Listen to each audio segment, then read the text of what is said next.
Good evening. I'm Naresh, a research scholar in the Department of Civil Engineering at IISc. Welcome to the fourth problem solving session of the course Computational Continuum Mechanics. So this week the topic has been kinematics of deformation.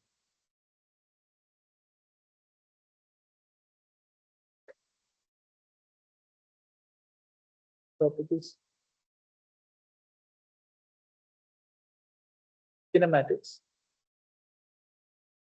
So kinematics is a description of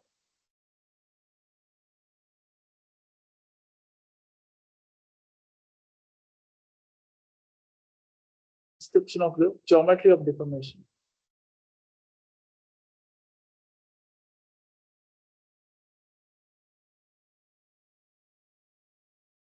So as you may be aware of, you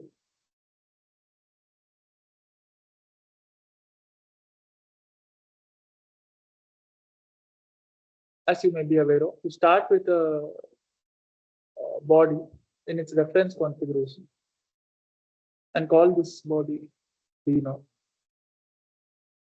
And under the action of some applied forces and boundary conditions, the body takes a different shape.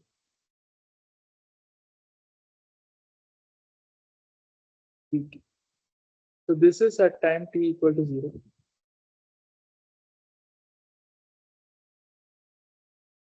This is at time t is equal to 0. This is at some other point t greater than 0. With reference to some chosen origin, we can describe the position of every point using its position vector capital X. So if you consider a material point in the reference configuration B0, it is described by its position vector at time t is equal to 0, which is denoted by capital X. At some other time t greater than 0, its position vector obviously changes due to motion. So this we denote by small x position vector. So the line connecting the original and the final positions is the displacement vector, usually denoted by u. So with reference to a fixed coordinate system that doesn't move with time, with reference to a fixed origin, we can always define the position vector of a material point at a time t as the position vector of the material point at time t equal to 0 plus the displacement it has undergone. Now at every point x, we can describe its position as a function of time. So this is at an arbitrary time t greater than 0. So if you have to take the time factor into account, you take it as this is described by a function of both the point itself as well as time t. So here the capital X is not just the position vector of the point. So at time t is equal to 0, the position vector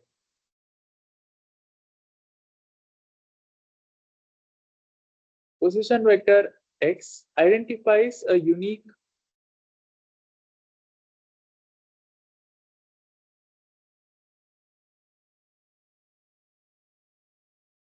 material point P. What this means is that we are tracking a particle. Look at a particle in the reference configuration. You keep tracking it as the body deforms. So there are several intermediate configurations. So this particle moves along some curve and reaches its final position. So as you track the particle itself is not changing. So this initially the particle is P and it has undergone a displacement U and it reaches another point X. The position vector of the particle changes. However, the particle itself does not change. Such an approach is called a Lagrangian approach. So in a Lagrangian setting, we track we track individual material points as the body convex. So therefore, at time t is equal to 0, if you choose a particular position vector capital X, at that position, at that coordinate, there can either be a particle or there can be no particle. And if there is a particle, there is a unique particle which is identified by this P. Then we track the location of P as a function of time. That gives us this function. So this function is called the deformation function, and this function is the deformation function. It is an invertible function. This is invertible for every t. That is, given any snapshot dt, we can always find a point in B0 which corresponds to the point small p. Right? So you take some other point Q here. It always corresponds to some other point capital Q in the reference configuration. Now look at the line connecting PQ both in the reference configuration and in the deform configuration. So in the reference configuration, if the line connecting P and Q is straight, in the deform configuration, it doesn't have to be, because the line itself is a collection of several material points aligned along this. There is no reason for the material points to remain collinear during the process of deformation. Each of them can displaced by a different amount. As a result, lines, straight lines, finite straight lines, PQ, in the reference configuration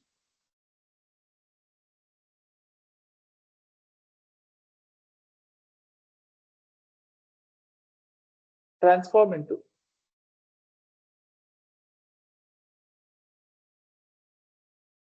curves PQ in the deform configuration.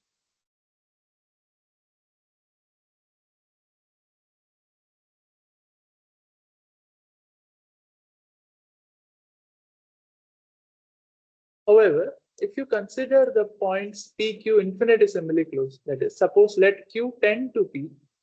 If you let Q tend to P, and we assume that the deformation chi is smooth, the mapping chi is smooth. So smooth implies it has enough differentiability, and if it is differentiable, it means it is also continuous. So by definition of continuous functions, let us say. So as you tend Q to approach the point P, this vector connecting P towards Q, it becomes infinitesimal. So let us call this, denote this as B capital X. This is a vector. So the point Q, so point P is given by the vector X. The point Q is given by X plus some delta X. But as you tend Q to point P, you can call it as X plus X.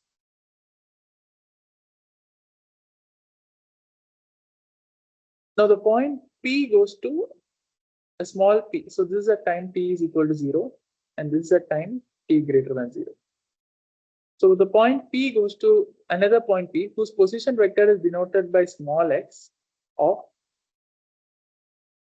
xp, comma p. But what is xp? It is capital X. So P is denoted by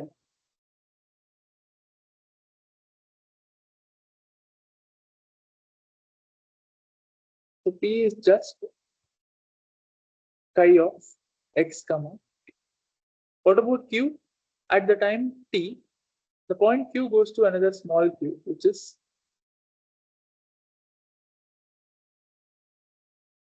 at the same instant, it has a different starting point. Now, if the points P and Q are very close, you can call xq is nothing but x plus dx. So this function is chi of x plus dx, comma p. Now these two can be related. If the mapping chi is smooth and the second argument is the same, you can use Taylor series to relate these two, which says chi of x plus dx comma t is equal to chi of x comma t plus something acting on the first dx plus terms of higher order. So these go to 0 faster than dx going to 0. What is this? By definition, this is the this as we, if you recall from the last week's content, if you recall, this is nothing but the directional derivative of nothing but the directional derivative. So how do we define the directional derivative? We said if we have a function f, it is a function of some vector, we say f of x plus hu is equal to f of x plus a certain thing, the hu, plus we have terms in higher order in h. So this quantity excluding h, this is called the directional derivative.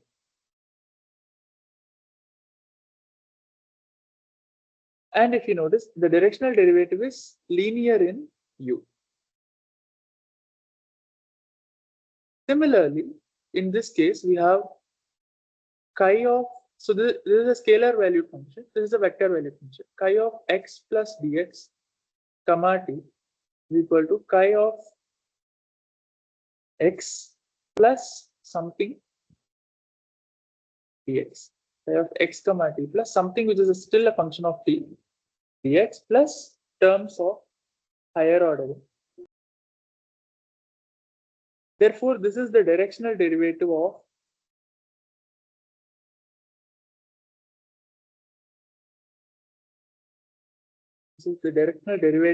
which function?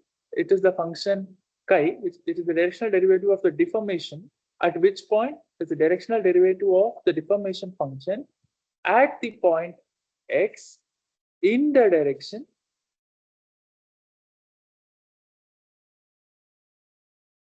dx. And if you also recall,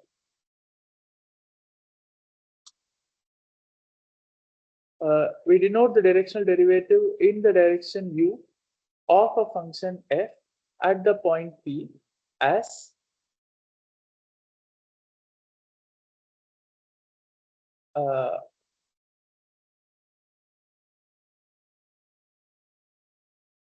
so this is an operator which takes in u and returns the directional derivative of the function in the direction u. And this operator we defined as the gradient of the function. So the directional derivative of a scalar valued function at a given point in a specified direction is another scalar which is linear in the direction, and it depends on the function and at which point the directional derivative is evaluated. And this, since it acts on a vector and returns a scalar, this is an operator, and this operator is called the gradient of the function f at the point p. Now, along similar lines, here we have the directional derivative of the deformation function, the deformation mapping in the direction dx at some point x comma t is nothing but some function multiplied by dx. So this is nothing but the gradient of the deformation field x, which is denoted by f. So f is nothing but the gradient of the deformation field at a given material point and a specific time. So the gradient of the deformation field is denoted by the letter f, and yeah, so this is called the deformation gradient. is called decomposition.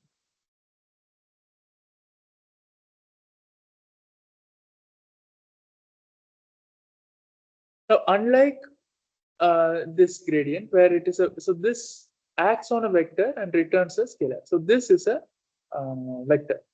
The deformation gradient, on the other hand, is a tensor. Let us see how. So just expand it. So we have chi of x comma t. This is nothing but a function x1, x2, x3 because the spatial coordinates have three components. This is chi of x1, x2, x3, comma t. Chi of x1, x2, x3, comma t. This is the first component, second component, and third component. x1, x2, x3, comma t.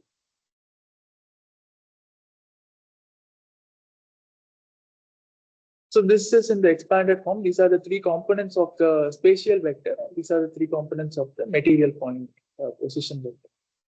Now that we have written everything out in terms of components. So these are the components of x with respect to a specified basis E1, E2, E3. Now let us see what chi of x plus dx comma t will be. It is equal to, it is x1 of x1 plus dx1, x2 plus dx2, and x3 plus dx3 comma t. Similarly, the second component is chi2 of x1 plus dx1, x2 plus dx2, x3 plus dx3 comma t. And third component is chi3 of x1 plus dx1, x2 plus dx2, x3 plus dx3 comma t. These are scalar functions. These are just this is just multivariable function. This is a scalar function of 4 different variables. And in this case, the last variable is undisturbed. So using the Taylor's expansion, you can write, now let me use the initial notation. So xi, for I going from 1 to 3, xi of x1 plus dx1, x2 plus dx2, x3 plus dx3, comma t is what? Using the Taylor's expansion, it is first xi of x1, x2, x3 plus xi of partial xi with respect to partial x1 dx1 plus partial chi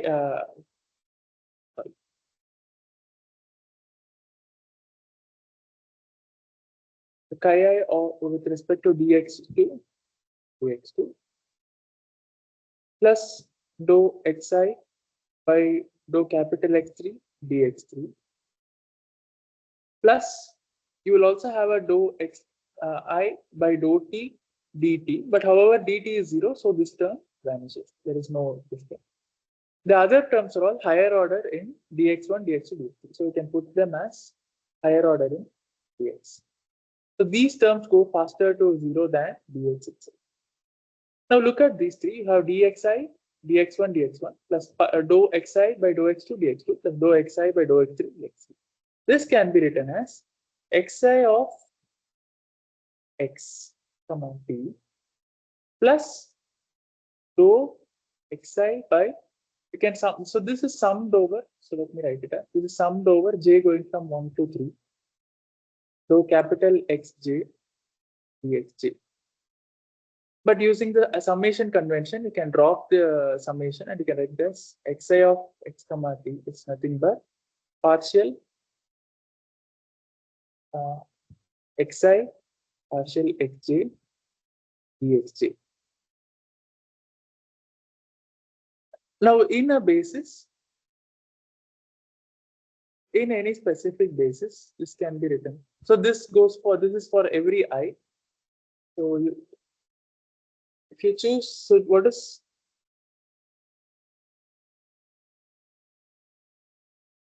this? This is nothing but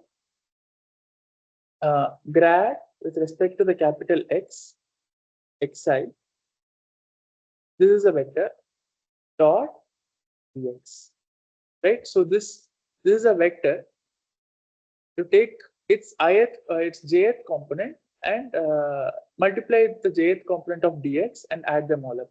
So this dot product is represented in this form. But this is for every component xi. Now you arrange them. So this is for I 1, 2, 3. Now putting all these together, you can call x, dropping the index, you get x plus dx comma t is what? It is x of x comma t plus f dx plus higher order terms. So this is the deformation gradient. It has got several. It is a tensor. For every I, you have one such term. So f I j is what? Is partial xi respect to j. So this is nothing but fi. Fi is a vector. So, and this is, so this you can write it as fi, which is a vector, and this is fij. So this we define as the components of the deformation gradient tensor in a specified basis E1, E2, E3. So without the basis, the components don't make any sense. So the components of the deformation gradient in a specific basis are given as partial derivative of xi with respect to the material coordinates capital H. So the deformation gradient is a fundamental quantity in continuum mechanics. Now, so now let us look at how the deformation gradient relates different vectors. So we have this reference configuration denoted by B0, and you have a material point, capital X, and suppose you have another material point whose position vector is given by capital X plus dx. Now look at after deformation, we have the body greatly deformed, and say the point capital X moves to the point small x, and the point capital X plus dx moves to another point, which is chi of x plus dx comma t. So it's comma t. This is at x comma t. This is at x plus dx comma t. So this is the body dt. So this moves here, and this point moves here. Now we have already seen that chi of x plus dx comma t is nothing but chi of x comma t plus we have a tensor operating on dx plus you have the terms of higher order in dx. Now bring it to the other side, you get chi of x plus dx comma t minus chi of x comma t is equal to f dx plus terms of higher order in. What does this mean? This means that you have you can say, so this is basically the vector with its tail at a, so this is nothing but small x. This is small x plus delta x. So this is the vector starting at small p and ending at small q. So by the addition of vectors, this plus this vector pq. So this, let me denote this as pq. This is the vector pq. So x plus pq vector is nothing but chi of x plus dx comma. So this pq vector is a straight line connecting x to the point p to point q. And what is this vector? This is the capital PQ vector, which is the same as dx. So this you can call to a first approximation. This is the change in the this is the vector connecting these two. So this you can call it as Vx. Note this is small x, whereas this is capital X. So the small x is equal to f dx plus certain higher order terms. You can drop them. Now this is a fundamental relationship. So once, if you consider points infinitesimally close to each other in the material configuration, and you look at their image, you look at the corresponding points where they convex to in the spatial body. So this is called the reference or the material body, and this is called the spatial or the convected body. Infinitesimal vectors in the spatial body at the point x are related to the image of these infinitesimal vectors under the deformation at the same point, at the same material point x, by the deformation gradient tensor. Therefore, the deformation gradient tensor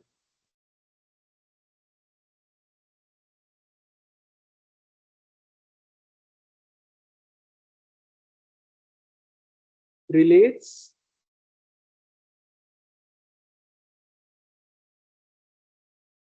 infinitesimal vectors in the reference configuration at a material point x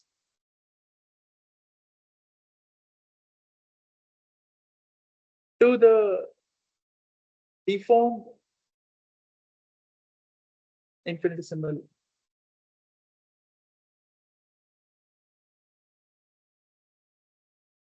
vector at the material point, at the same material point, at the same material point, but with the coordinates chi of x comma p, as dx is equal to f x. Now this f has certain restrictions, that this f is invertible. Why should it be invertible? It has to be invertible because, so this is a tensor and the inverse of the tensor exists. That is, you can find another f inverse such that f inverse dx is equal to f inverse f dx, but f inverse f is nothing but the identity tensor, so this is dx. So invertibility of the deformation gradient ensures that if you consider an infinitesimal line segment in the deformed configuration, that always corresponds to an infinitesimal line segment in the original configuration at the same point, at the pre-image of the point x. So F inverse maps infinitesimal line segments in the deformed body to the corresponding to what it came from. Right? You can take an infinitesimal line segment to the deformed body that should have come from some infinitesimal line segment in the original body. What relates these two is the inverse of the deformation tensor, and the hypothesis of continuum mechanics is that this F is always invertible. It is smoothly invertible. It's smoothly invertible. The deformation field is the deformation function is smoothly invertible. Therefore, this at every point the inverse of the deformation gradient exists. And naturally, if it exists, the determinant of f is not equal to 0. But not only that, we also ensure that the determinant of f is greater than 0. Why is that a requirement? We'll see. So f basically, if you take f, what f does is d small x is equal to f times d capital X. What is the physical significance of the determinant of f? Let us call the determinant of f as j. Now, again, so there are invariants of this as you might have already seen in the lecture, there are invariants of a second order tensor.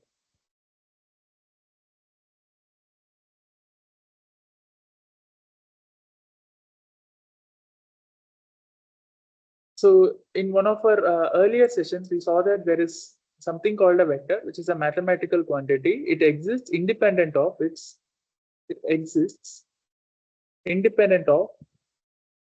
the coordinate system used to describe it.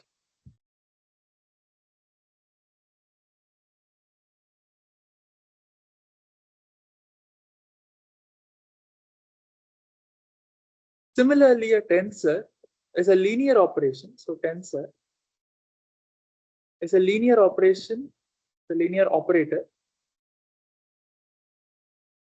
on vectors, which exists independent of coordinate system. So for example, if you take a tensor, if you take a linear operation on a vector, this is a vector, consider a linear operation which takes in this vector and returns its reflection about this plane, right? Regardless of whether you use a coordinate system that is oriented this way or this way, the result of the operation should be the same directed line segment, which is this vector. So the tensor also exists independent of the coordinate system. However, to do operations on tensors, we need a coordinate system. So when you represent a tensor, represent a tensor, when you represent a tensor in a specific coordinate system, it is represented by its components. Just as you say, this vector can be described as some 3e1 plus 2e2. So this vector can be represented as 3e1 plus 2e2, where e1 and e2 are the basis vector in the horizontal and vertical directions respectively. So this vector can be represented as 3, 2. Similarly, we can represent the operation, we can represent linear operators on vectors by means of their components in a specific coordinate system. So the representation of a tensor in a basis or coordinates is the components. Obviously, just as in the case of a vector, if you use a coordinate system which is like this, the value of the components will change. However, the vector itself does not change. Similarly, the components of a second order tensor are not invariant. The components of a tensor depend on the coordinate system.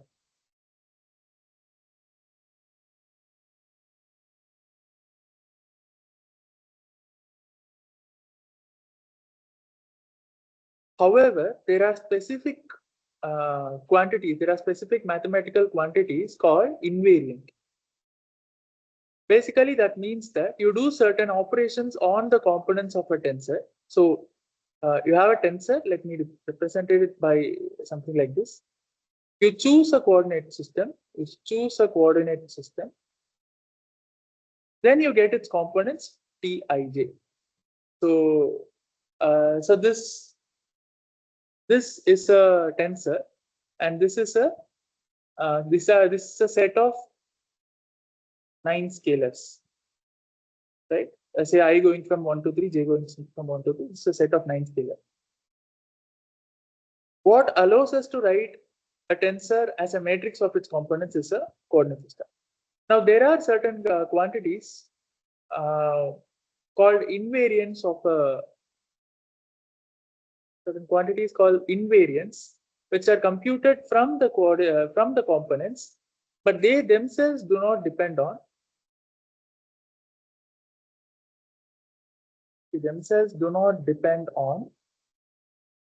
the coordinate used to describe the tensor.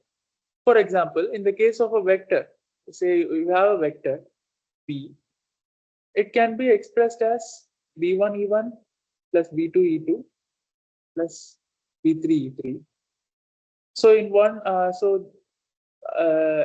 coordinate system, it has the components v1, v2, v3. In another coordinate system, it can have components v1 dash, v2 dash, v3 dash. But in both the coordinate systems, if you define the length of the vector, it cannot change. So the length of a vector is an invariant of a vector. Similarly, there are certain quantities called invariants of a second order tensor. Now, it's not the second order tensor doesn't have anything called the length, and these invariants there are three invariants. The first one is called the trace. So the trace of a second order tensor is defined as the ratio of u v w plus u tv w plus u v w divided by u v w. So this bracket denotes the scalar triple product. So you take the scalar triple product of so this is basically trace of. So the trace of t defined this manner is for arbitrary linearly independent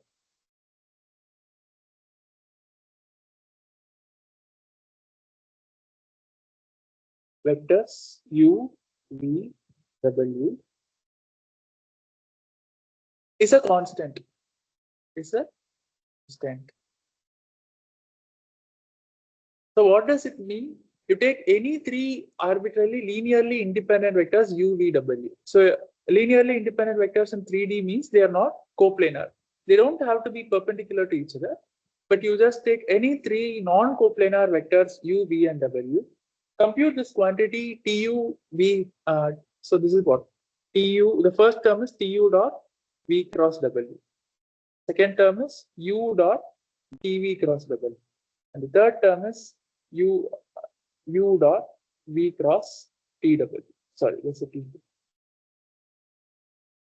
Compute this and divide it by u dot v cross w. It says that this quantity is a constant. It does not depend on the vectors u, v, w, nor the coordinates used to describe these vectors.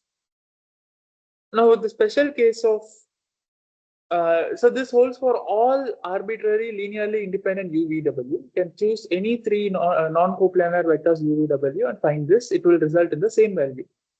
So if you use u as E1, v as E2, and w as E3 in some basis, E1, E2, E3 are unit vectors along the coordinate axis in some basis. Obviously, we know E1 dot E2 cross E3 is equal to 1. So we know that the scalar triple product gives the volume of a parallelepiped which is formed by the three vectors. And since all the three are unit vectors, they are also perpendicular to each other. Therefore, the volume of this parallelepiped is nothing but the volume of the cube, which is equal to 1. Now, therefore, in this case, u, v, w, scalar triple product of u, v, w is 1. Now, what about the numerator? You look at the numerator, E1 T. So in the first case, you have look at the first term. You have Tu dot v cross w. What is this? It is T E1 dot E2 cross E3. What is E2 cross E3? So use the right hand rule. E2 and E3 are perpendicular and they are unit vectors. Therefore, they will just return E1. This is nothing but T E1 dot E1. But what is T E1? It is Tij. So it is Tj1 Ej and dotted with E1. But what is Ej dot E1? Ej dot E1 is delta J1. So delta J1 is, so this Tj1 delta J1. So what is the property of Kronecker delta is? It will replace wherever you have J with 1. So you get this T11. Similarly, you take U dot TV cross W, which is E1 dot TE2 cross E3. And you know that the scalar triple product is invariant with respect to cyclic permutations. So you can write this as T1 dot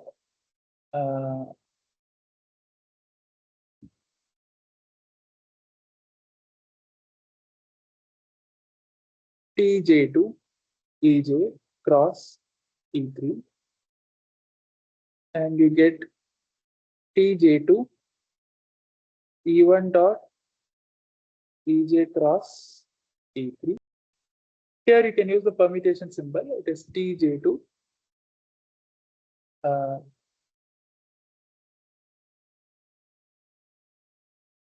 epsilon 1 J3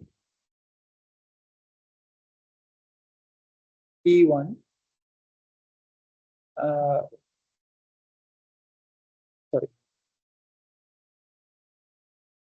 So the component of first one is just 1. Along E1 it has the component is just 1. EJ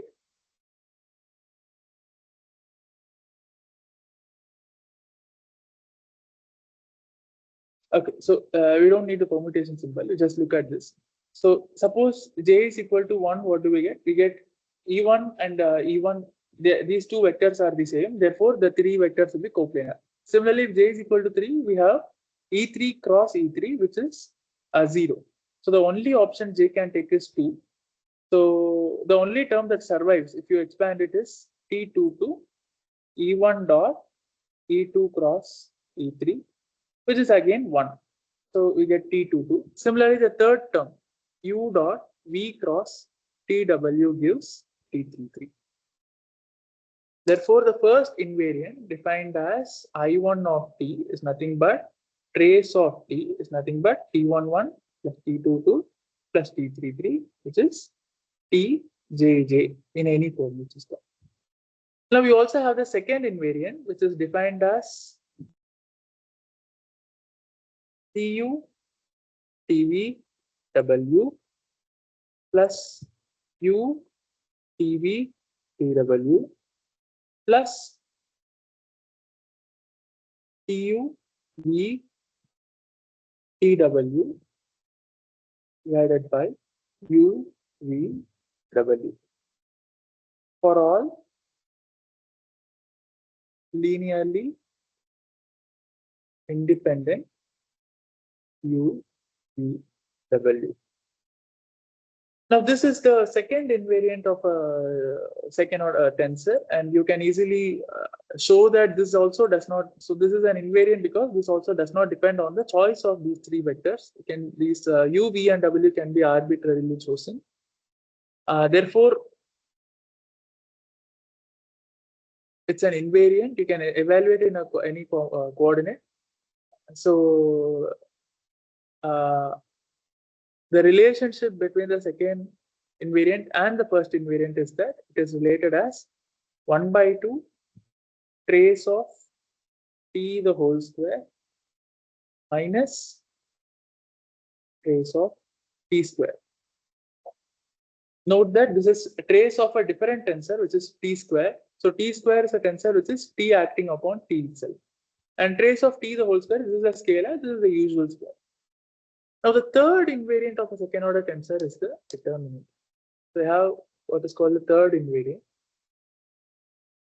denoted by I3 of T, which is determinant of T, which is TU, TB, TW divided by UV, W. Now this is also invariant. This is also for arbitrary, non-coplanar U, V, and W. Now look at what this means. Right? So if consider T is equal to the deformation gradient F. So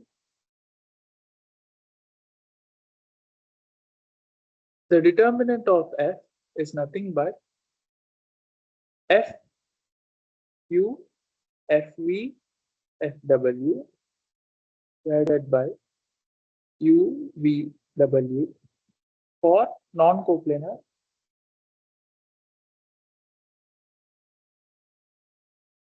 arbitrary non-coplanar vectors U, V, and W. U, V, W can be anything. So choose U to be dx1 E1, V to be dx2 E2, or okay, fine. W to be dx3 E3. Now, if you visualize what these are, E1, E2, E3 are three perpendicular unit vectors. And along E1, you're considering a vector dx1. Along E2, you're considering a vector dx2, E2. And along x3, you're considering a vector dx3, E3. Now, this basically means your and the scalar triple product is the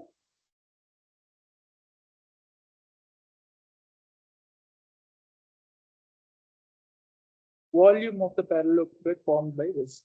So what is UVW basically? So you look at it. The scalar triple product of UVW is nothing but dx1, dx2, dx3. Triple product of E1, E2, E3. E1, E2, E3 are unit vectors. They are perpendicular to each other. So the scalar triple product is just 1. It's a volume of the cube. So this is nothing but dx1, dx2, dx3. Now look at what FU is. FU is what does F do? F is F dx1 E1. So this returns some other vector d small x. Similarly, FV is d small x2 and FW is some d small x3. Now d small x1, d small x2 and d small x3 are three other vectors, and these need not be perpendicular to each other. So, but still they also form a parallelepiped like this.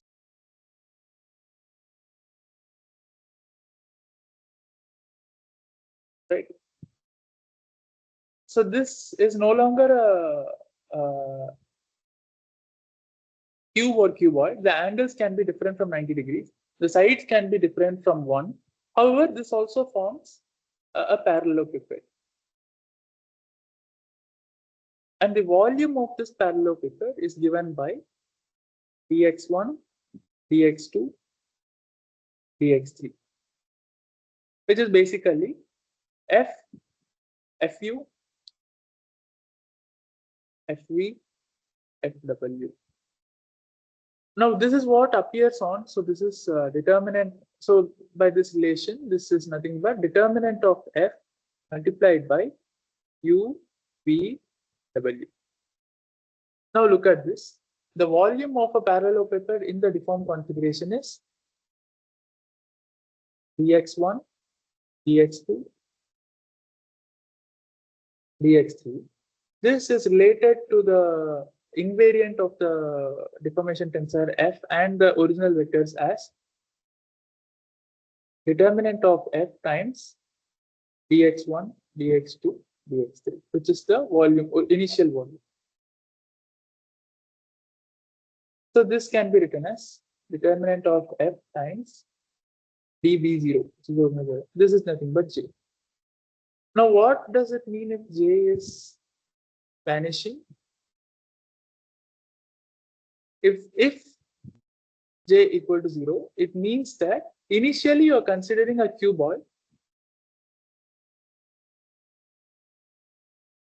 and after deformation, the cuboid is flattened to a plane. So some amount of material is just disappearing. You're taking some material, and upon deformation, that small chunk of material is just flattening out with zero volume. So if J equal to 0, it means volume vanishes. What if J is less than 0? It means that you're starting with a certain cube of material, and after deformation, the material passes through itself. So it means that, so let me draw it clearly. So you have a certain cube of material, and after deformation, if J is less than 0, it means this volume has got negative volume.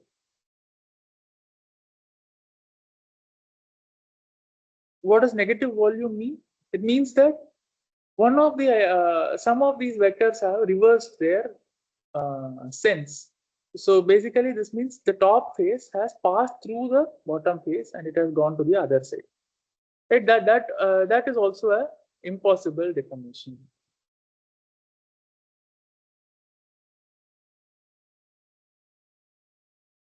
And this is not really possible. J less than 0 is not possible without having J equal to 0 at some point in the deformation history. So if J at x comma t is less than 0, it means there exists a point where,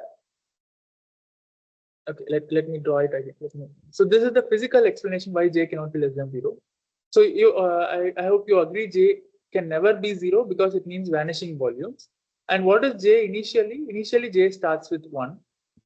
And suppose J is less than 0 at some point, t, say at time t, at time t is equal to t1, if J is, this is J as a function of t at a given material part.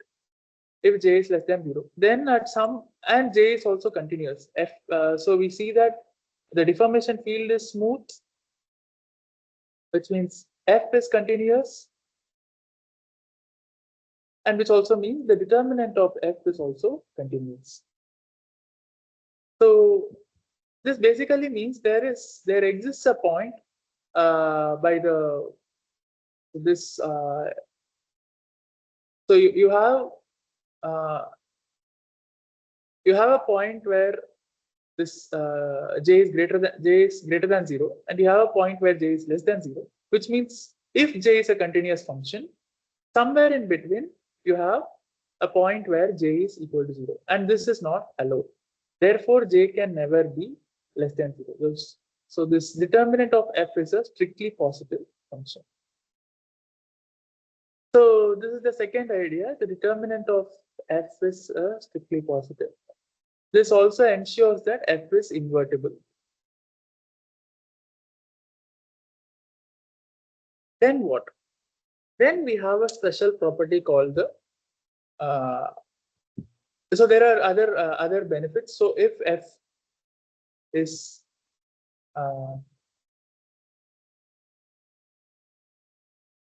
sorry, not F. Determinant of F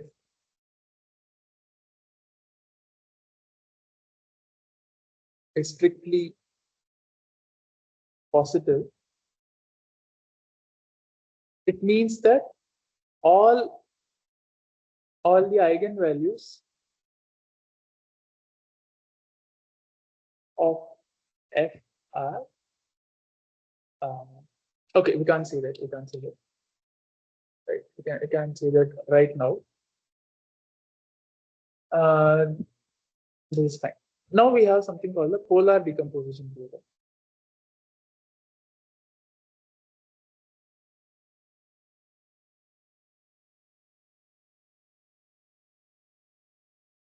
Which basically means you have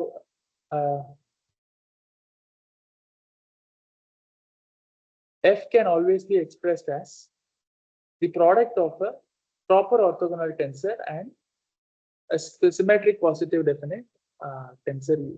So F is the deformation tensor. It is invertible, and det F is always greater than 0. These are the conditions.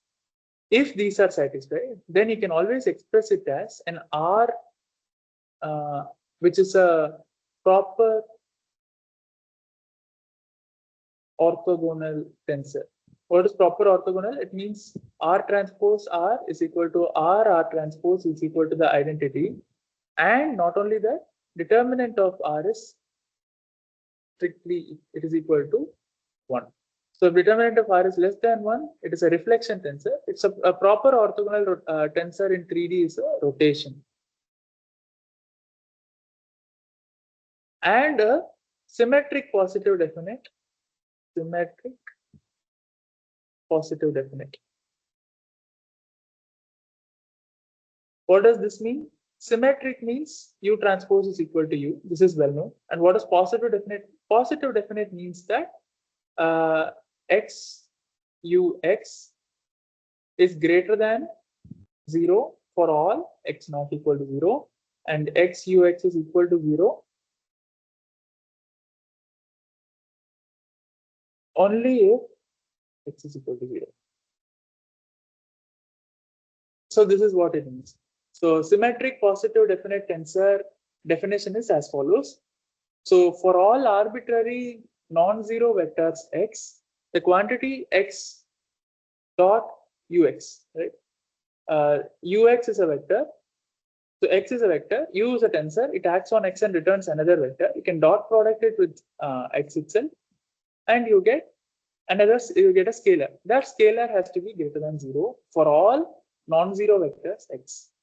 And similarly, if x is equal to 0, you get x dot ux equal to 0, which is trivial. But this can happen only when x is equal to 0. This is what it means. Now, the proof of this is constructive. Let us say we have an f. Consider the tensor formed by f transpose f.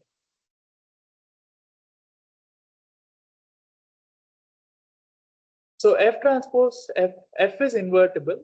F transpose f. Let us examine what properties f transpose f has got. Let us call this tensor as C. So the C has a specific name called Cauchy-Green deformation tensor.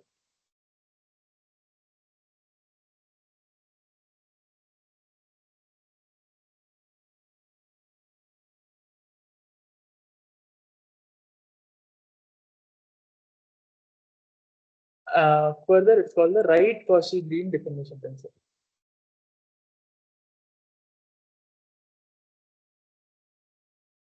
We'll see why it is so. If you look at F transpose F, what are the properties it has? Let us transpose it.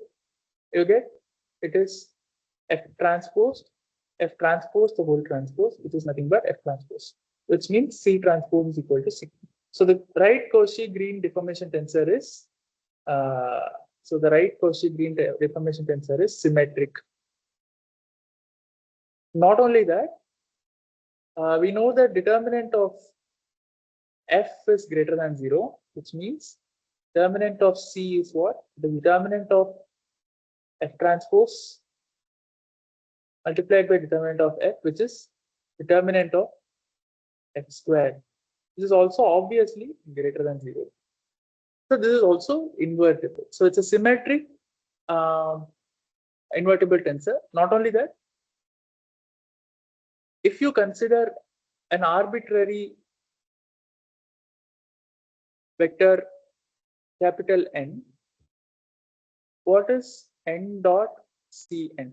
We'll look at it. N dot Cn is nothing but n dot f transpose Fn.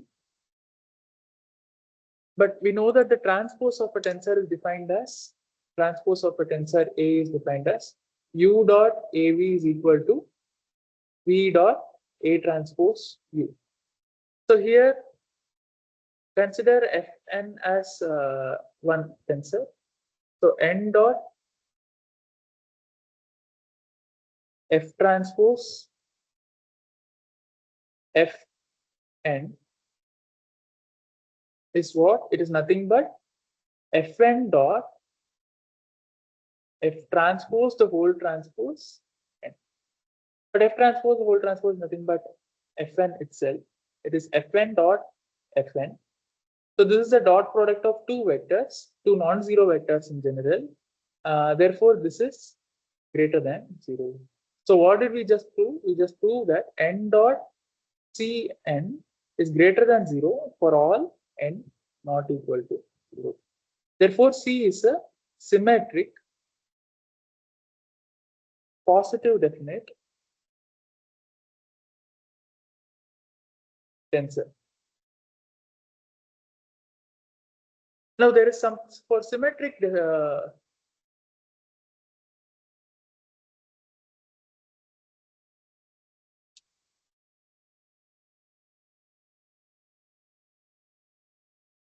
this problem has started. Let me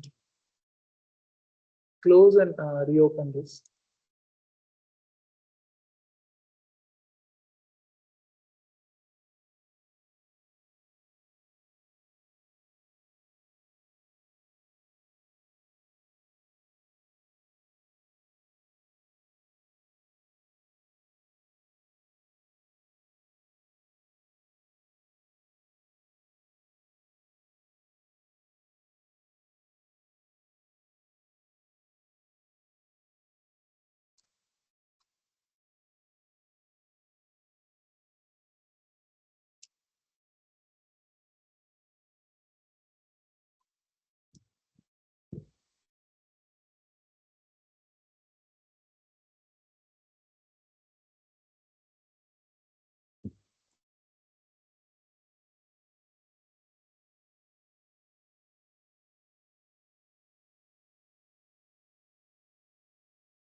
Okay, we just prove that C,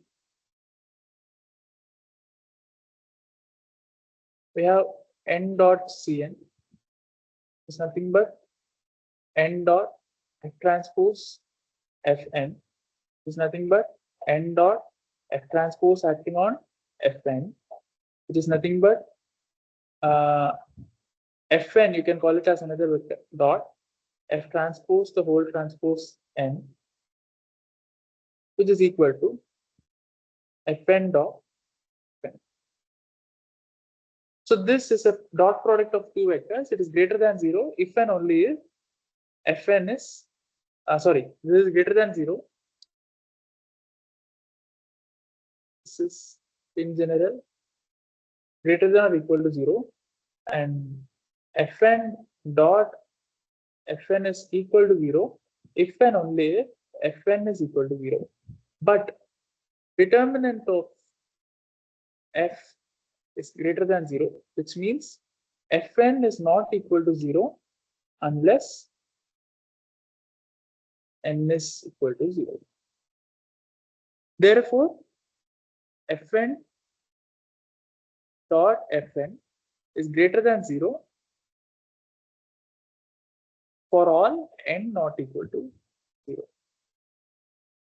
which basically means that n dot Cn is greater than 0 for all n not equal to 0, which means C is a symmetric positive definite tensor. Now there is a theorem called the spectral decomposition theorem.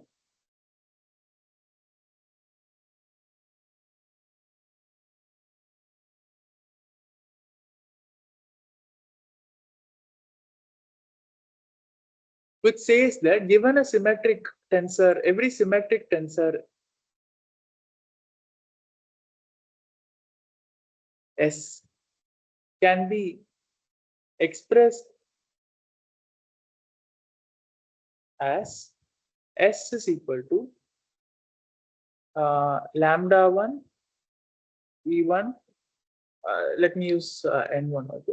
Lambda 1 N1 tensor N1 plus lambda 2 N2 tensor N2 plus lambda 3 N3 tensor N3,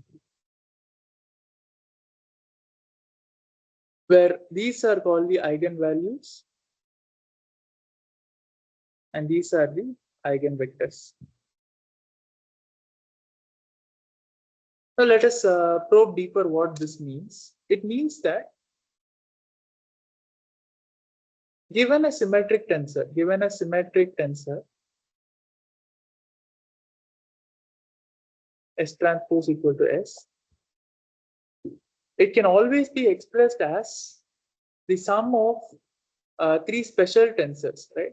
This can always be expressed as the sum of three special tensors. Yeah, special in certain sense. What are those? It is lambda 1, n1 tensor n2, lambda 2, sorry, n1 tensor n1, lambda 2, n2 tensor n2, and lambda 3, n3 tensor n3.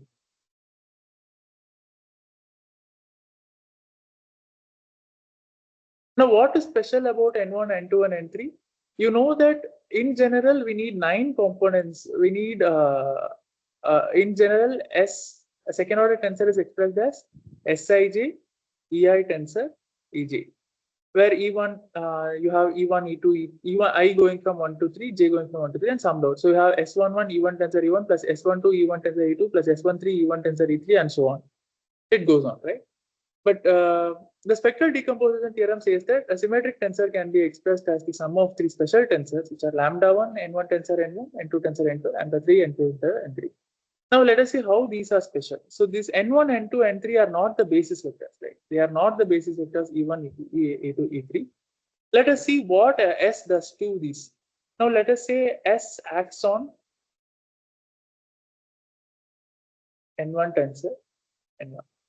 So these three, and another special thing is that n1, n2, n3 form an orthonormal set.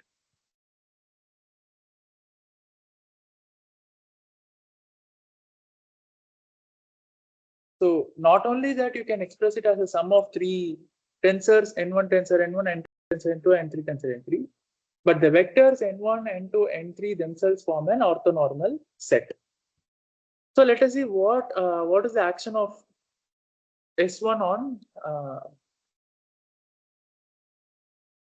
So S is a tensor. It acts on vectors. Say S acts on n1. Let us see what it returns. So S itself is summation.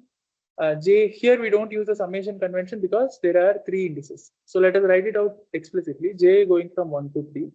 Lambda J, Nj tensor Nj. This is S. This itself acts on N1. Now lambda, so this is a combination of 3 terms, and all 3 terms act on N1. So I can just take N1 and say N1 does not depend on the summation. So J going from 1 to 3, lambda J, Nj tensor Nj N1. So we know the dyadic product A dyad B is defined as its action, you define by its action on a third vector as C dot B A. So this will basically return, so S N1, so this will basically return, let me highlight it, it's a different color. It will return Nj dot N1 Nj. Let me write it. So we get S N1 is nothing but summation J going from 1 to 3, lambda J, Nj dot N1 N1. But what is Nj dot N1? Nj, N1, N2, N3 form an orthonormal set, which means N1 dot N1 is 1 and N1 dot N2 or N3 is 0. Therefore, Nj dot N1 is nothing but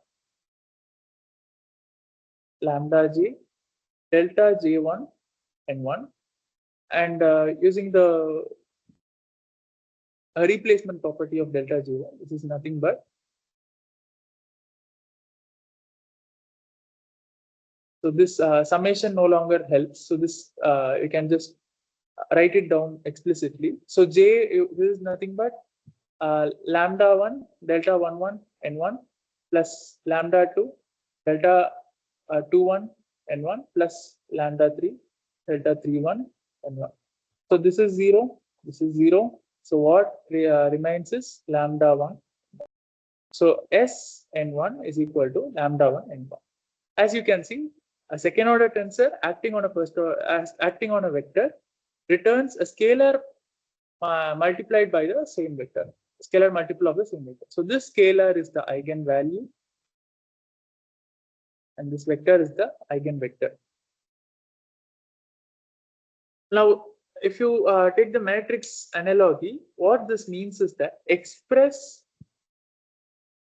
and this you can take it forward to the other cases, which means Sn2 is similarly lambda 2 n2, and Sn3 is lambda 3 n3.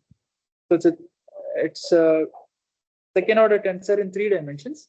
So it has got 3 eigen values, which means expressing S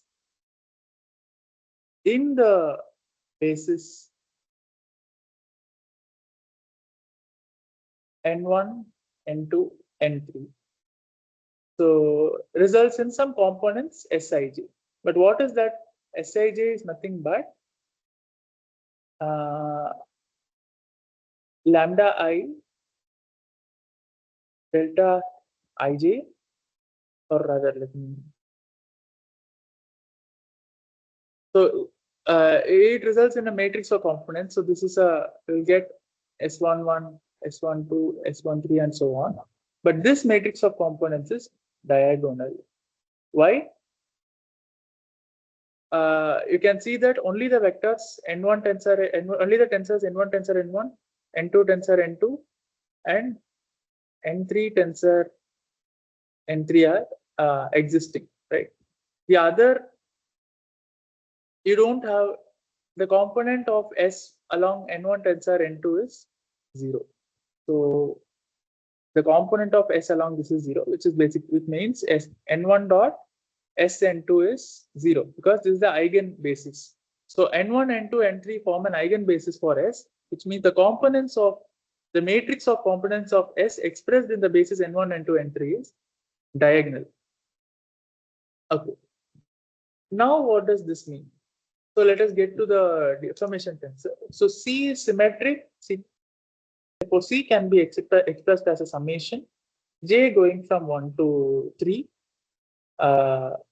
lambda J, Nj tensor Nj, where Nj are the principal directions or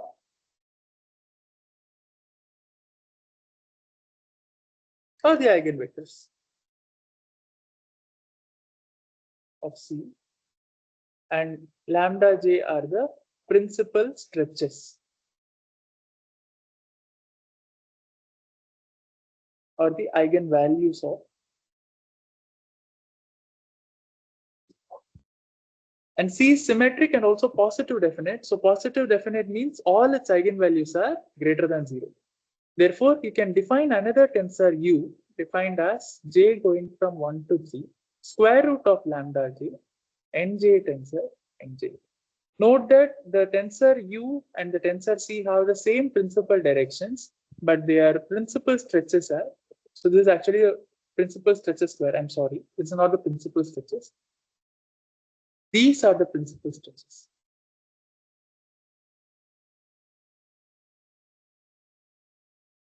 Why do we call them stretch? They are called stretch because they. Okay, we can show it with an example. For example, consider a fiber which is initially along x-axis. So say it has a length dx along E1. Now let us say f acts on this, so dx. So this is nothing but f acting on dx E1. So it returns a certain returns dx f E1. Or we don't need this. Let's go back.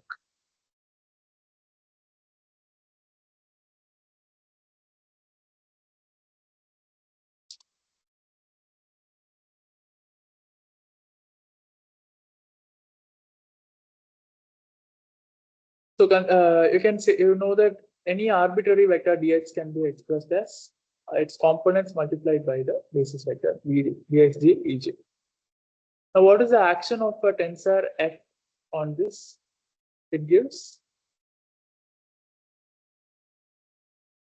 f ij dxj L. Now let us look at how the length squared. So this is what is basically dx. Now consider the square of the length of dx. So what is this? This is nothing but ds square.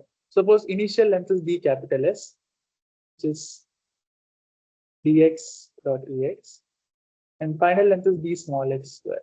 This d small x square, d small x. So d small x dot d is this. So what is this? Basically, it is f dx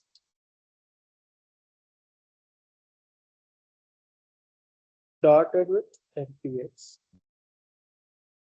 But again, using transpose, this you can write as dx dot f transpose f acting on dx. So this is basically dx dot c dx.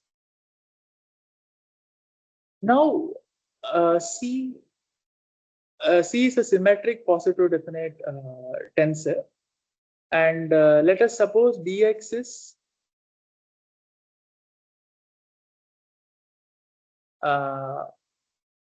some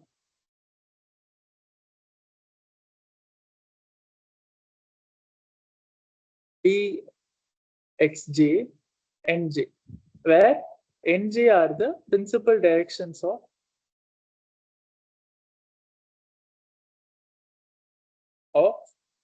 c. So this means that ds square is nothing but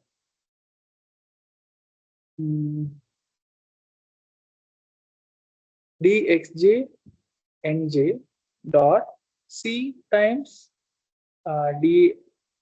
We can't use the same index again, so let me use dxi ni. Now these are scalars, so this can come out dxi dxj nj dot c ni. C ni is what? C ni is nothing but lambda ni. So this is dxi dxj is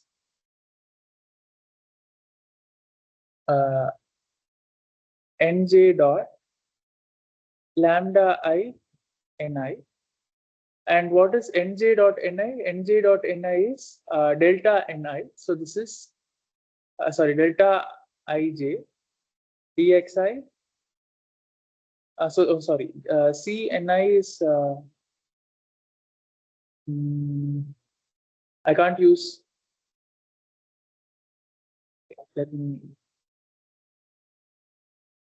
Let it be. So ni and nj are the principal directions. So C acting on ni will return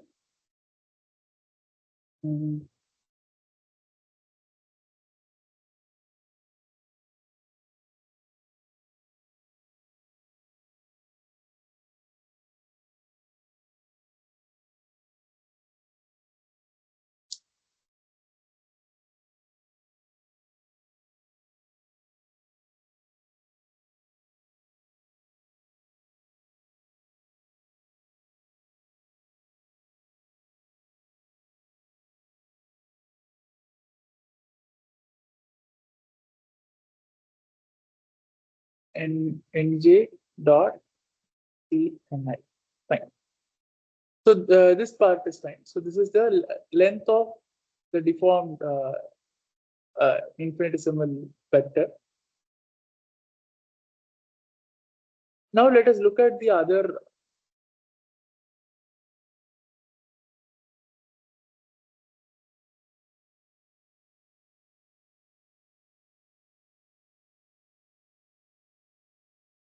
Yeah, look at this quantity.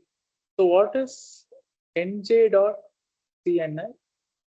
So this is nothing but nj dot summation k going from 1 to 3 lambda k nk tensor nk, right? This is the expression for C in terms of the principal directions and the principal stretch square.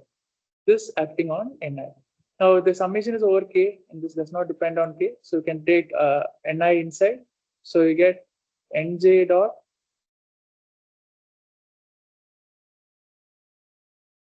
summation k going from 1 to 3, nk dot ni nk. This is nothing but nj dot summation k going from 1 to 3. Nk dot ni is delta, there's a lambda k here. So delta k I nk lambda k. So k goes from 1 to 3. So the only term that survives is lambda I ni. So this is basically lambda I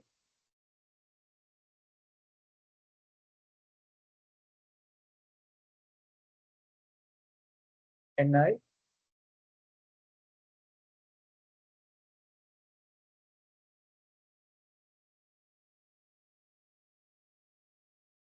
dot producted with nj. Now what is ni dot nj? Ni dot nj is delta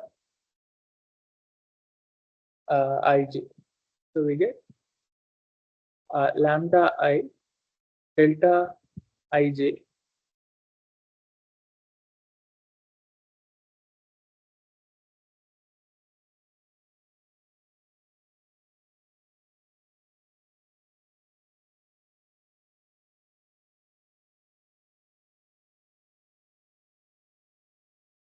or rather this is equal to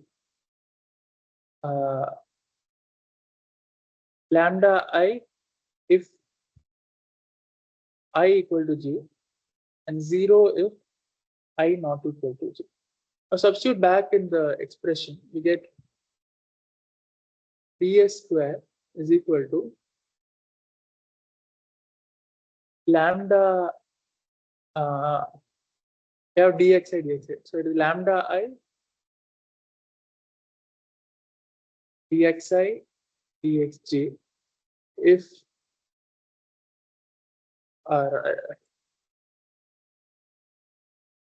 lambda I dxi square if I equal to j and 0 if I not equal to j. So basically this means that the fibers along the principal directions, right, they are only stretched in the same direction by, so this is the lambda I is the ratio of the squared lengths, right? So lambda I is ds square by dxi square. So square root of lambda is the stretch.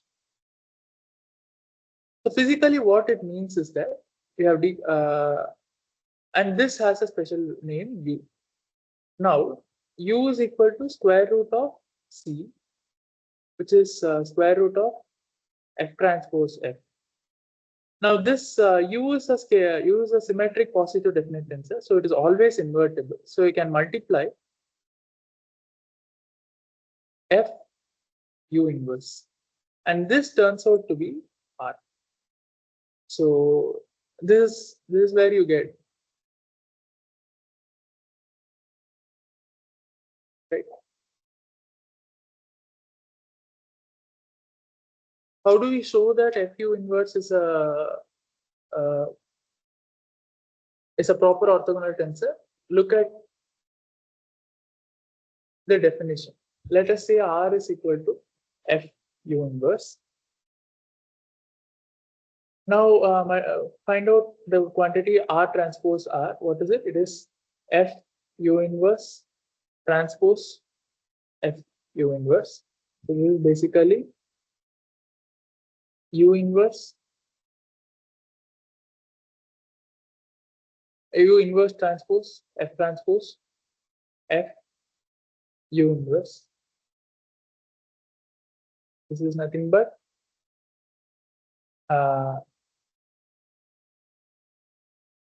u inverse transpose same as u inverse c u inverse. But what is c? C itself is u square. So c it is u inverse. This is basically 1. And you can also show that R transpose is equal to 1. Is equal to the second. Is the identity. Not only that, you have to look at, if you look at the determinant of R, it is determinant of f, determinant of u inverse. This determinant of f divided by determinant of u inverse. We know that the Determinant of f is greater than 0. Determinant of u is strictly greater than 0 because u is symmetric and positive definite, which means determinant of r is greater than 0. So r transpose r equal to I means determinant of r is either plus or minus 1. Not only that, determinant of r is greater than 0. Therefore, it is a proper orthogonal tensor. Now, based on these concepts, let us solve some problems. So that f. So here, let me write down the notations. Capital N are the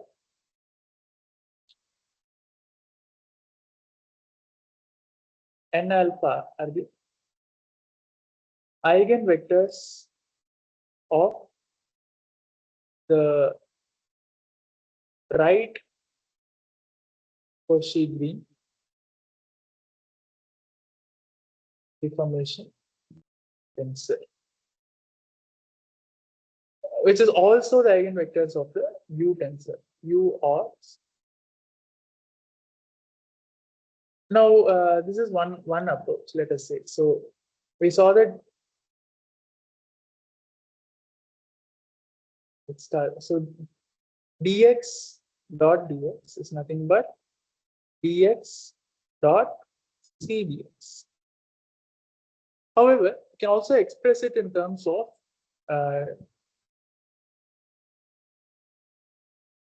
dx dot dx is what it is. F inverse dx dotted with F inverse dx. Again, by the property of transpose, it is dx dot F inverse transpose F inverse dx.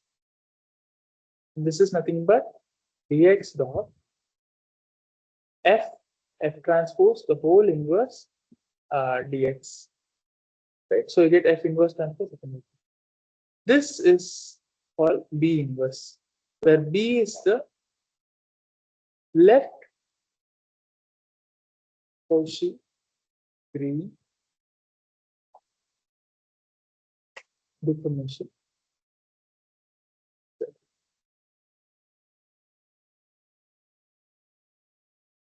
So B is defined as FF transpose. Again, you can do the same analysis. What is B transpose?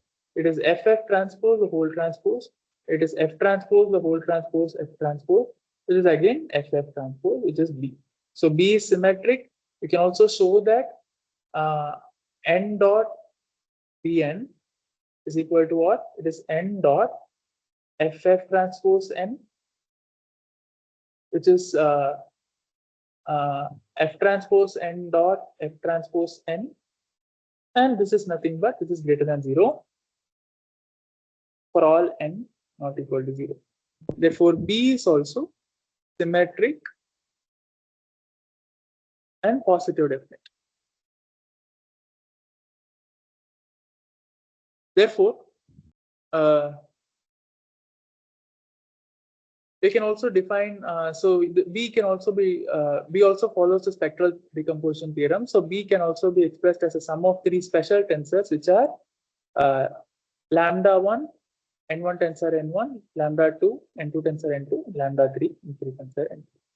And similar to the left Cauchy, right Cauchy-Green tensor, this also, here also it means lambda j's are the eigenvalues and nj's are the eigenvectors. So eigenvalues of B and eigenvectors of B. Again, you can take a square root and define this as the principal stretches.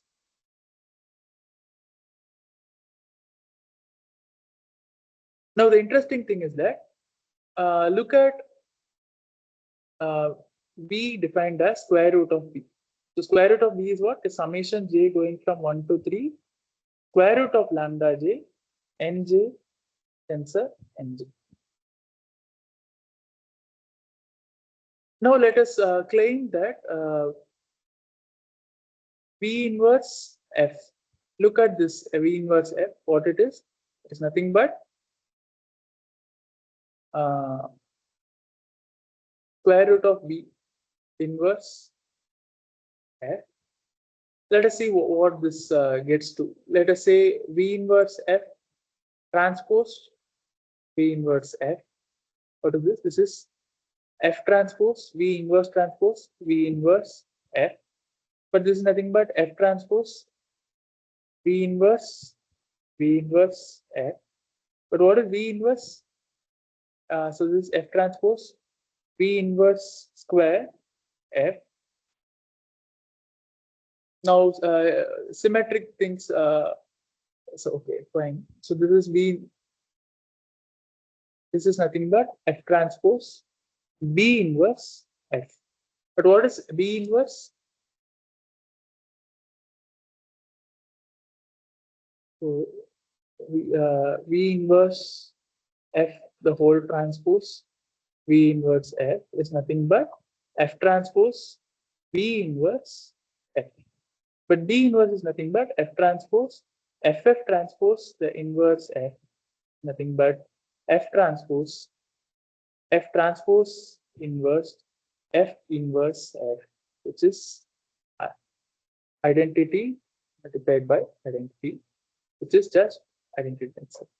So we also showed that V inverse F, the whole transpose V inverse F is identity, which implies V inverse F is also a rotation. Right? Now, let us say there are two rotations. So V inverse F is a rotation, say R2, and FU inverse is a rotation, say R1. Let us, so which means F is either R1 times Q, and it's also equal to V times R2. V R2, and this is R1 U.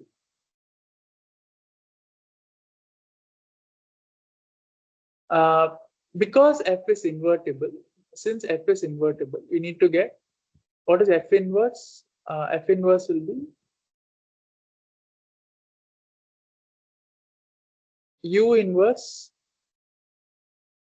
R1 transpose, and F inverse from the second equation will be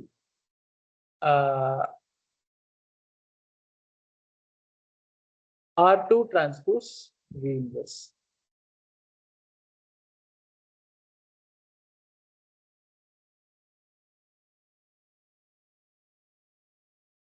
Now multiply these two, so we get F inverse F is equal to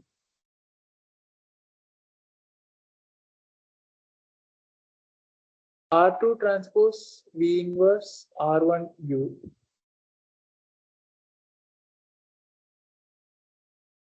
which is equal to the identity, and F inverse is R1 U R2 transpose V inverse. This is also equal to the identity. So when is this possible? This is possible. So this means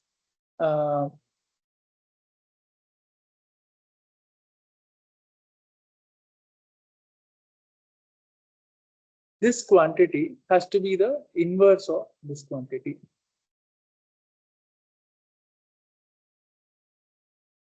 Or rather,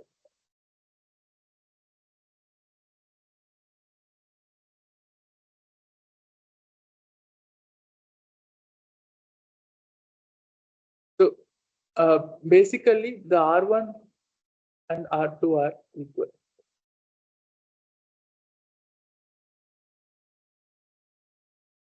So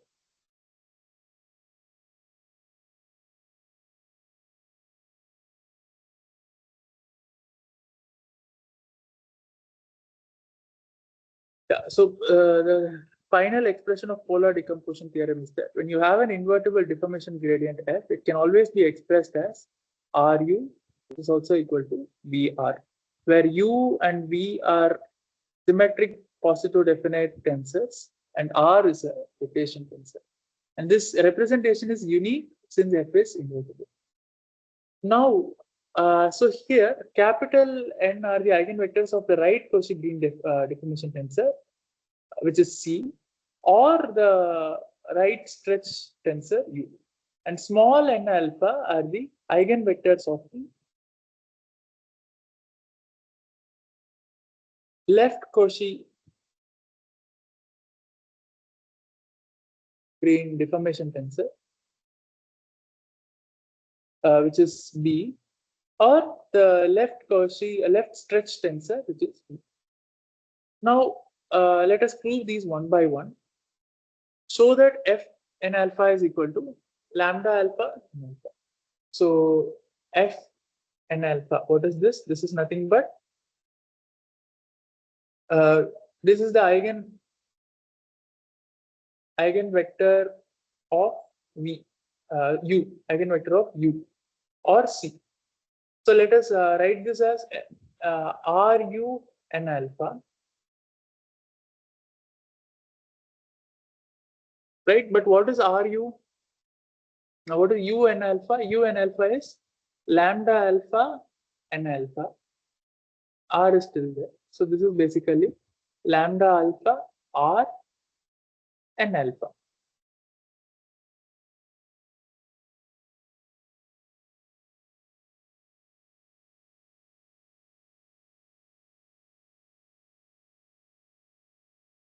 Now what is R n alpha? We'll come to that. So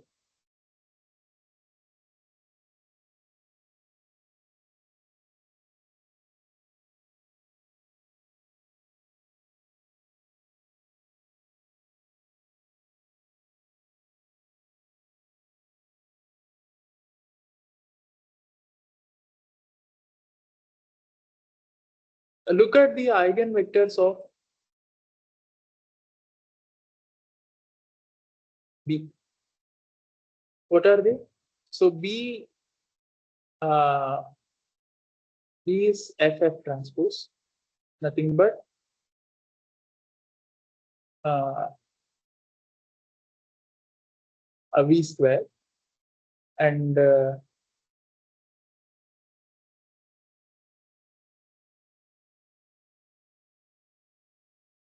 let n alpha be the eigenvectors of B, which means FF transpose n alpha is equal to lambda alpha times n alpha. Now,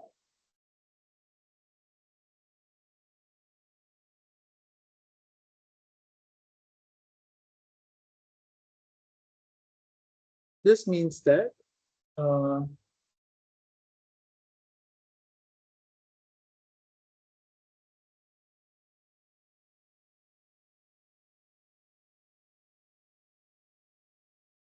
Ru transpose n alpha is equal to lambda alpha n alpha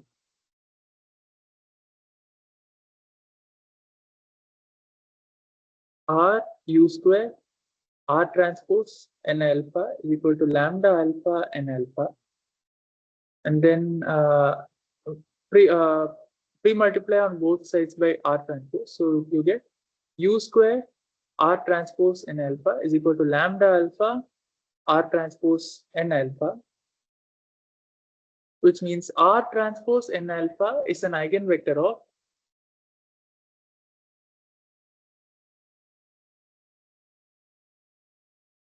U square, which is nothing but C. So, but what is that? That is nothing but n alpha. So n alpha is equal to R transpose n alpha, which means R n alpha is equal to small n alpha. So basically, the right hand side is nothing but lambda alpha n alpha. So this is what the first one is have to be proven, and that is right here. So F acting on capital N alpha is lambda alpha times small n alpha. Now let us prove the second one. So the second one is F inverse transpose acting on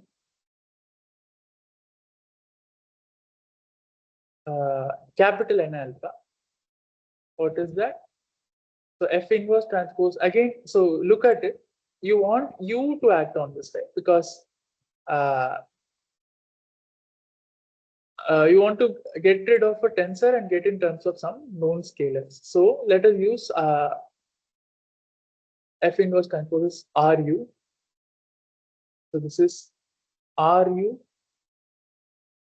inverse transpose N alpha, which is nothing but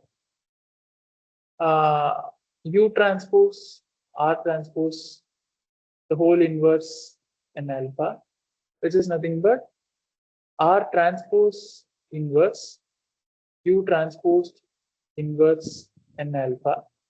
R is an orthogonal tensor, U is a symmetric tensor. So this means R. This is just U inverse N alpha. We know that U and U inverse have the same eigenvectors, and the eigenvalues of U inverse are 1 by lambda, if lambda are the eigenvalues of U. So this is a result from linear algebra. You can check that. So this will be nothing but R into U inverse N alpha has N alpha are the eigenvectors of U inverse as well, which means the corresponding eigenvalues are 1 by lambda. And what is R N alpha? It is again small n alpha by lambda. So this is what we had to prove, and we have it. Right? We have proved this. We have proved this. Now let's go to the third one. F inverse N alpha is F inverse small n alpha is what? So we are having small n alpha. So let us decompose it as VR. VR inverse n alpha. This is nothing but R inverse V inverse n alpha. But R inverse is R transpose. V inverse acting on one of its eigenvectors is 1 by lambda alpha n alpha. So this is 1 by lambda alpha R transpose n alpha. But R transpose n alpha is nothing but capital N alpha. This is 1 by lambda alpha capital N alpha. And that is basically what we have on the. And the last one is F transpose acting on small n alpha. So F transpose acting on small n alpha is what? Again, let us make the VR decomposition. VR transpose n alpha. This is R transpose V transpose n alpha. V transpose is nothing but V n alpha. V n alpha is nothing but lambda alpha n alpha. So lambda alpha is a scalar. We have R transpose n alpha. R transpose n alpha is nothing but capital N alpha. This is precisely what we have on the. So we have proved these four tasks that was presented in Sir's presentation. Now we also have some other identities relating the. So one more thing. So E is the green Lagrange strain tensor.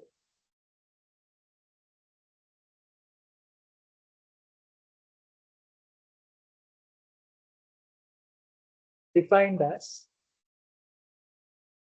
E is equal to half of C minus the identity. Right? Using this, let us prove the first one. Right? So the first invariant of, it says the first invariant of C is what? So we have to show it is 3 plus 2 times the first invariant of. So the first invariant is the trace. The first invariant is the trace.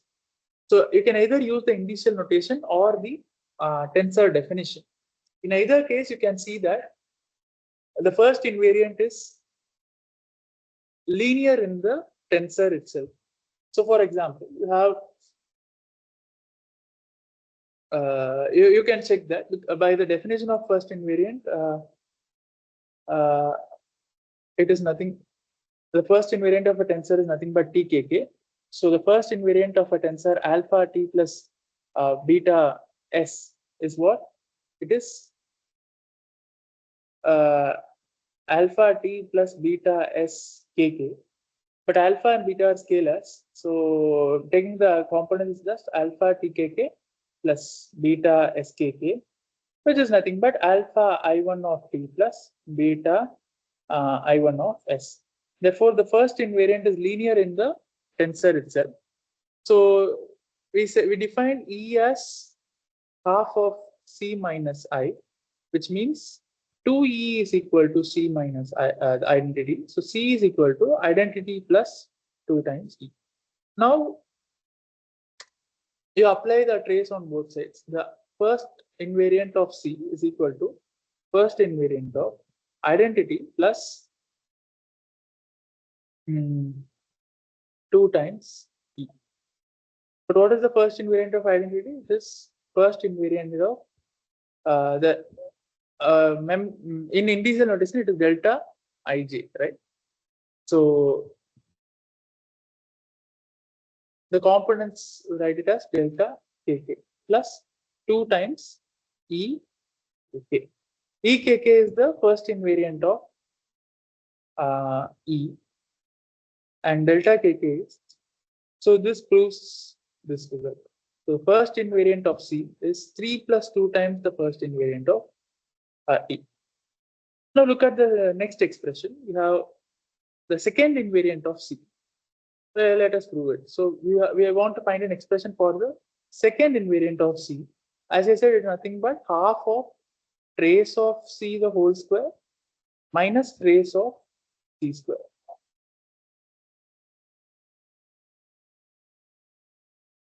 Right.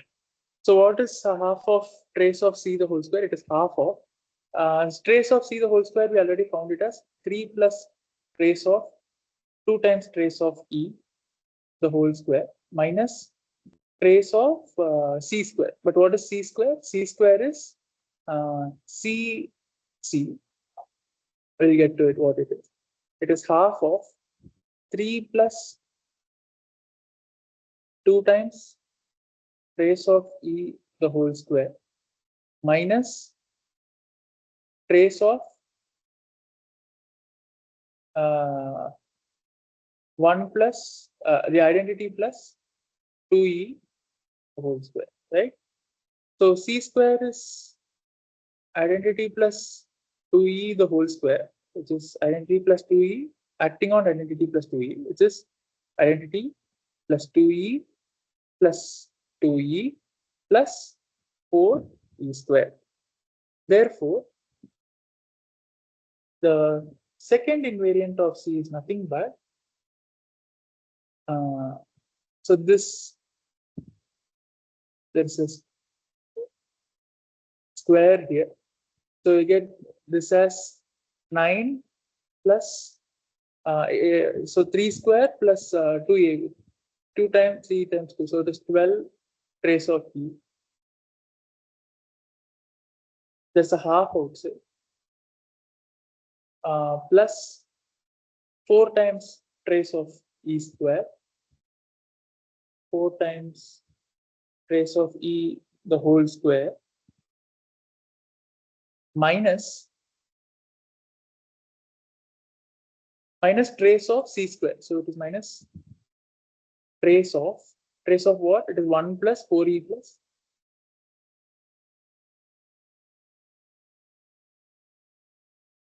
4E square. So this is basically half 9. So here you have 12 trace of E minus 4 trace of E, which is 8 trace of E plus let me not skip the steps. So we have 9 plus 12 trace of E plus 4 trace of E square minus what is trace of 1? Trace of 1 is 3, and then minus 4 times trace of E minus 4 times trace of E square. Collect similar terms. So we get half of 9 minus 3, 6 plus 12 minus 4, 8 trace of E plus 4 times trace of E the whole square minus trace of E square. So the last term basically is the second invariant of E, and you have a half everywhere. So it is 3 plus 4 times the first invariant of E plus 2 times the second invariant of E. And that is what we exactly, there's a 4. Let me check. Oh yeah, this is sorry, not here. Yeah, so trace of E minus trace of E square, this is 2 times the invariant. So here you get a 4. So this quantity is equal to 2 times I2 of E. So this you get a 2 here, that 2 gets cancelled with this. So it is 3 plus 4 I1 of E plus 4 times I2 of. So probably that brings us to the end of today's session. I hope you will have the opportunity to go through the video if you can, and then yeah, as there are not many participants, let me stop recording and end the session here. And yeah, thank you, Thank you.